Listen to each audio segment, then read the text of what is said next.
Alrighty, so here's another winging it video. I'm going to make about generally about Shekere art from my point of view. And it's a good thing that I went and did a little research before this video because I was I felt kind of snippy about a lot of things. And I was thinking of, oh, I better not say this because I'm going to be cussing all the way through the video. But what I did was, before I made this video, I went onto eBay to see, if I was going to show you guys some of the points I want to make, and I wrote little notes right here. These are some of the points I want to talk about in this video. I'm going to try to make it under a half hour. And in that process, I ended up on Etsy, the site where people sell stuff. Now, all these years I've had people say to me, oh, you should sell those on Etsy. And at first I thought, well, I'm on eBay, whatever. But on Etsy, I found, thank God, some American, I guess, Shekere makers that do some real state-of-the-art work like myself. And I found an instrument on there, $300, $130. So that's a good idea. I might actually open an account on Etsy and go over there, because the market on eBay, like right now, if you go look up Shekeres, you won't see too many. And some of the points I want to make about the whole craft market, the whole Shekere market, I think I'll simmer down a little bit, but I think for the sake of customers who want an instrument, it's really helpful to let them know what goes into making them. And I made other videos about this, but this one I want to try to sum it all up so that it's an educational thing.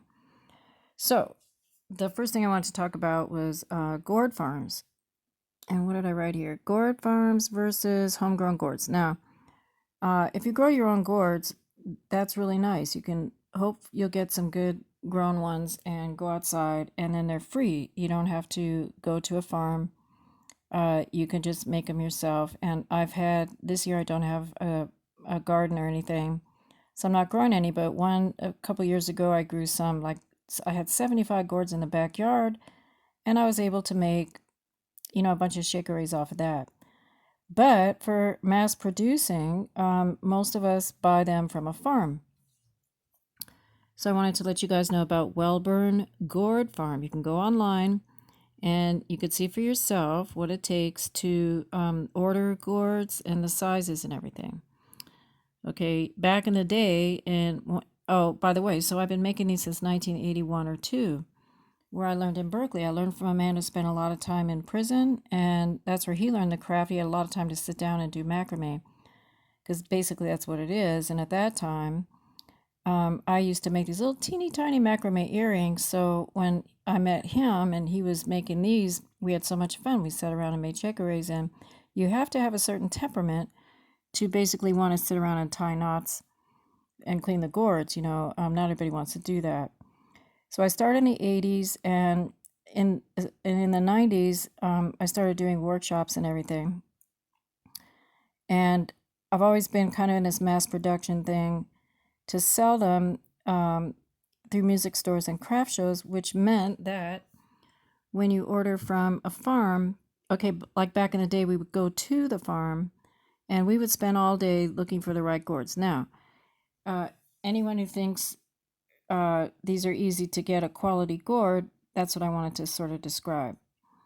So for example, this batch right here, I might as well say this. In 2007, I got a call from Jim Greiner. He works through LP, Latin Percussion. And I don't know if it's because his South American family didn't have enough to make for him to sell. But anyway, he called me up. He said, I'm doing a workshop at Folklife. Can you bring 20, 30 Shekeres to my workshop so that all my students will have that?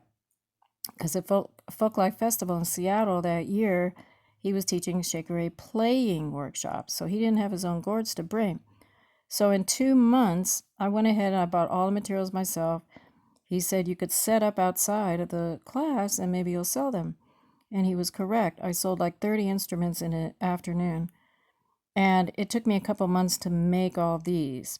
So that was a lot of fun. And I realized, if I follow him around, I could just make these. But here's the thing. It's a lot of hours you sit still and make these, okay? So it's not that easy. There aren't too many people I know that just are always making these to sell, and that's like their main source of income. But in the 80s, that's what I started to do. It was kind of like my main source of income or on the side, right?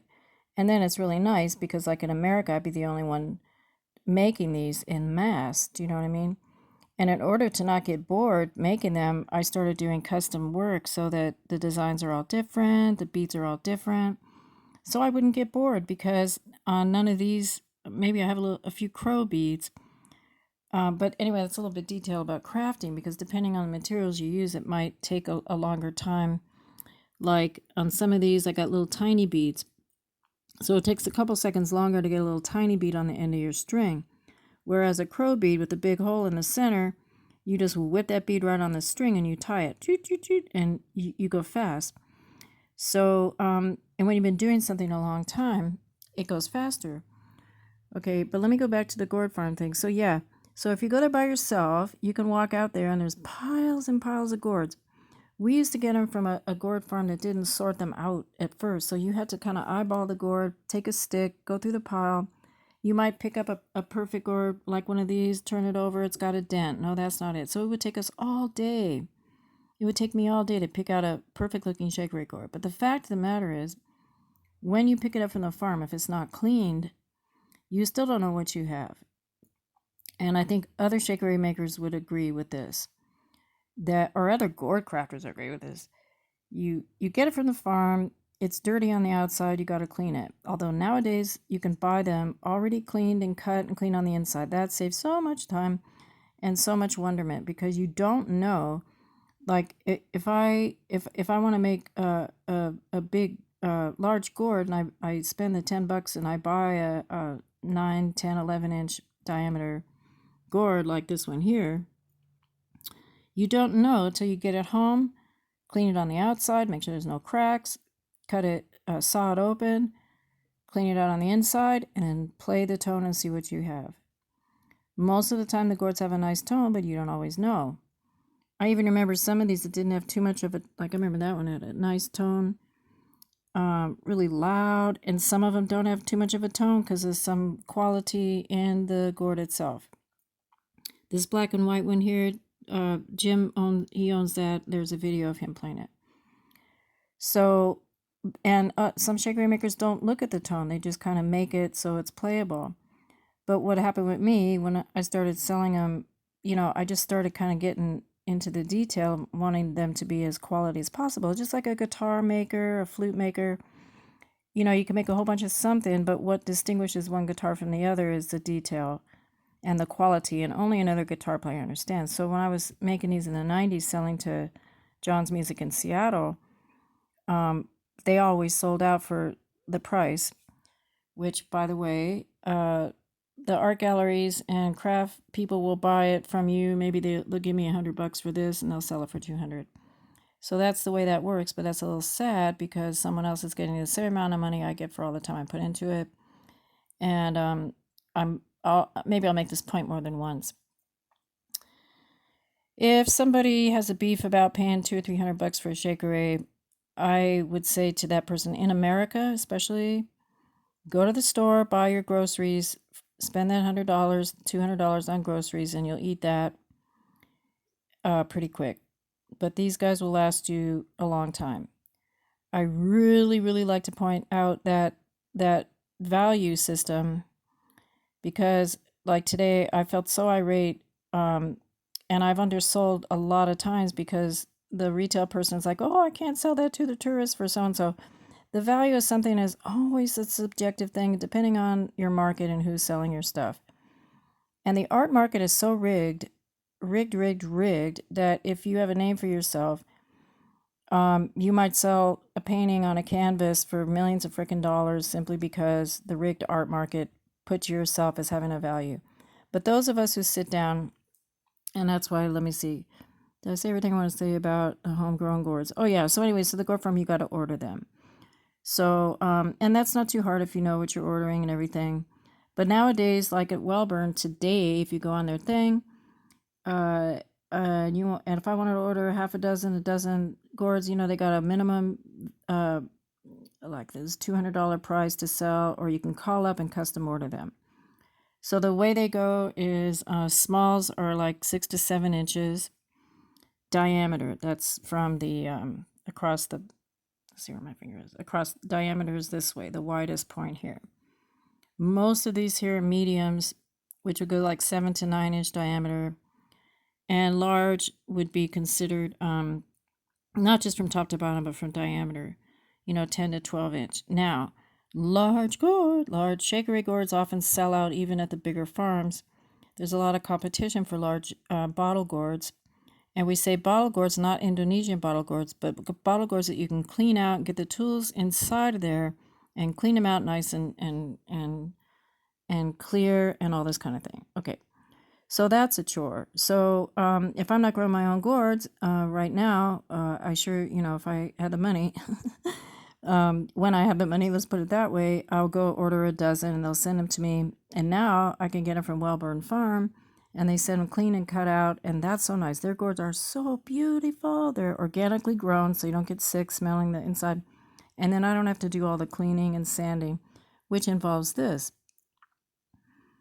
Buying beads, I forgot to write shipwreck beads in Washington State is where I buy a lot of beads, or I just find them here and there. Preparing the Shekere gourds, like I say, you get the quality gourd, you have to wash the outside. Like if I would get a dozen at a time, you go outside, you lay them there, you put them in a big tub, you scrub the outside with copper thing. Then you cut them open. Okay, and as you cut them open, as soon as you cut them open, it's always a wonderful surprise because you get to see how thick it is, you get to see if it's going to work. You clean out the inside with these hand tools, and then you find out more about what you have, and once you clean out the inside, you hit the bottom and see if you have a tone. Some of them, based on their texture and whatever, some of them don't have too much of a tone, or the neck is too thin to clean them out, so you put those on the side. And if I had a dozen gourds right now in front of me, maybe 10 of them are like perfect, really nice tone, and maybe a couple don't. You can still use them all. But the ones that are tone are the ones that you would, want the most to sell, because the musician is going to want that tone in there. It makes all the difference. In fact, if it didn't have a tone, I'd tend to not even make it. Okay, so then you have to file all the junk that comes off the inside. There's like this pulp and everything. And then you got to sand it and everything. So cut, cleaning, filing, sanding. And then oiling on the outside. Okay, now I got to tell this story because this is a true story. It's about this. I got a bunch of years back in '95. This gentleman called me from Bainbridge Island. He said, I'm in a quartet, a jazz quartet. Me and my friends want to make a giant Shekere. Would you come to our house and give us a workshop?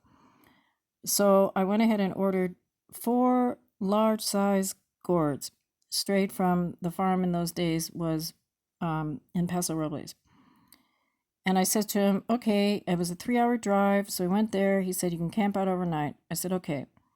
I said, that'll be a weekend. He said, well, we just want to do one day Saturday. I said, well, you won't finish them in one day. He said, oh, well, how about an 8-hour day? Okay, I said, yeah, but I'll still spend the night and I'll be there Sunday for you too, because I told him he probably couldn't get in. They were new at it. They were, guys that never did macrame or anything. And when you've done a craft for a certain time, you get fast. But anyway, he thought one day would be enough. So I get there in the morning and these 4 men are there and we're in the backyard, and I had them do all these steps because they wanted to make them from start to finish. They didn't want to just do the macrame part. They wanted to do the whole thing. So there they were doing all these steps. And by the end of Saturday, I kid you not, only one guy, the one whose house it was at, he had his all cleaned out, ready to go. And he had his string placed on the top already. But the other folks, I remember one guy in particular, he was still sanding it. They weren't even nearly halfway done or even hardly started the net. So I was correct. It's more than a day, especially on a big one. So I stayed over the next day. I kind of, coached them on the stringing and the beads. And because I had a whole bunches of beads, these guys had to figure out the pattern they want. And I remember the one guy, he was a mathematician. That was his job. They're all professional people. he was a mathematician, so he had fun writing down and designing the pattern. Because if you make a pattern, you have to think about what you're doing. Whereas if you make one, it's just all the same beads. You have to think about the pattern, and everything goes much faster. But if you do a pattern, you know, you got a lot of little thought into it. And if you make a mistake, which I've done millions of times, you might have to untie a bunch of knots. You know, go 5 in a row. If you miscount because you're talking or not paying attention, your pattern don't come out right. Then you got to start all over. Some patterns are easier to make, not too much thinking, like that one. This pattern is a little more clear. So anyway, the point being, so after the Sunday with these 4 people, the guy whose house it was at, he had 3 rows on the top done. The other guys just had their string on. It was really entertaining to watch when it was time to cut the string properly. You got to cut the string properly, or else you might run out of string and you're in trouble. All this sort of thing. And so that made me understand that when you make a lot of something, you get fast. I mean, I was like, I could have had, you know, in the first day, I could have had it. I could have had one of these big ones done, oh, like with 3 or 4 rows at least by the end of the first day. But these guys are way behind. So anyway, I proved that point to them. So that was satisfying. So now I want to make a point about selling. This is crazy. So let's say I make these and I want to count the cost of materials and the time it takes to make one. So let's say this is an 8-hour day and I want to get minimum wage. That's $10 an hour. Okay. So at least for that. Now, if you go research, which I've done, you've got fiberglass. You have Shekeres made by LP Latin Percussion. Their team of makers was not in the United States. So the wage paid for the people who are on the team, family or whatever, to make these is a different scale than American wage. I've had to charge American wage for what you call it, because I'm in America and I got to pay American prices for stuff. But the reason a lot of the companies, like if you go on eBay right now, you'll go to mine Shekeres, try to find out who made them. When I tried to find out who actually makes the Shekeres for Latin percussion, I got as far as finding a little, you know, family, little teeny factory in South America somewhere. And I knew that they were probably getting paid decent enough, but I couldn't live on the wage that they probably get to do it. So a lot of the bigger corporations that sell these online, if they're not just by the original maker, have to have foreign labor, and there's a thing with that. And in America, for example, I'm near the border, so I used to sell out of an art gallery, and American people, they don't kind of know these things already. They'd come into the art gallery, they see the Shekere for $250. Oh, that's a lot. And then I'd have to say, well, you know, the gallery is getting half of that and I get the rest. So that's why it's a lot. Or they come in the gallery, they go, oh, can I offer you this? Because they think they're at the border and they can bargain. And a lot of people, and I'm in America mostly, so I have to say it, they don't see the value of something, especially, you know, $200, they don't want to pay that because it's a lot. But like I said, they'll go to the hotel and spend that on a bed for a night. It drives me pretty crazy. It's like, dude, if you see a craft item or something like that that isn't made by a computer, a machine, or a robot, and a person makes it, please figure, like, if you know, like right now on eBay, I got some little rattles for sale. And I got a price $39. Oh, it's a little rattle. You can't get any little rattle like that anywhere else. I'm the only one that makes them right now with those little teeny gourds like that. It's $39 on eBay, right? So what's the problem? Well, it's too much money, you know. And in town, I got a shop. I just sold him. So I brought the price down, you know. It's almost like you're giving it away, but that's okay. But still, what's the value of something you're the only one on the planet making them? That's the question. Well, it all depends on who's looking at it. So that's why I'm making this video, because if you go on Etsy, there's some beautiful work. I'm so glad these people on Etsy are making Shekeres, because until I went on Etsy, I didn't even know. I thought, oh boy, no one's making them at all. But there's some very, very, very nice quality work. I even seen a Shekere someone selling for $335. It's worth it. So I'm going to go on Etsy and put a price and not feel guilty if someone try to talk you down, because Etsy seems to be focused on craft people. And these are arts and crafts. I started doing a trademarky thing where I take the wood burning tool and design the top. In fact, I used to burn all kind of designs on the top of the thing, dragon, all kinds of fancy design. And that sort of trademarked my product or whatever. And, it was fun to do. So they're all one of a kind. So it really just depends on where, who you're selling to, and also just the education, what people know. So retail marks it up. The rigged art market is rigged. And I'm not so mad anymore about it, so I'm not going to. And, you got foreign labor going on with it. Okay, what was I going to say? Case in point. Oh, yeah, fiberglass. Let me talk about the fiberglass thing, because I seen an ad on eBay. Someone selling fiberglass that said unbreakable. No, not true.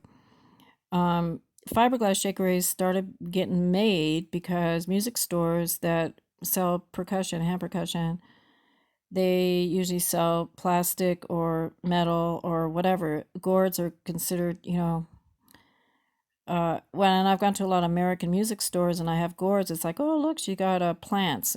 So when I started making fiberglass Shekeres, it looked like they were perfect, they could make them, and they'd be unbreakable. Not, because I had one.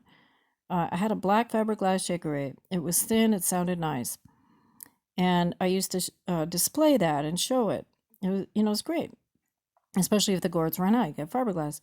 Well, one day I'm playing it, and the darn thing, I punched a hole in the bottom. I played it too hard. So fiberglass is breakable, or if you drop it on the cement, it could crack.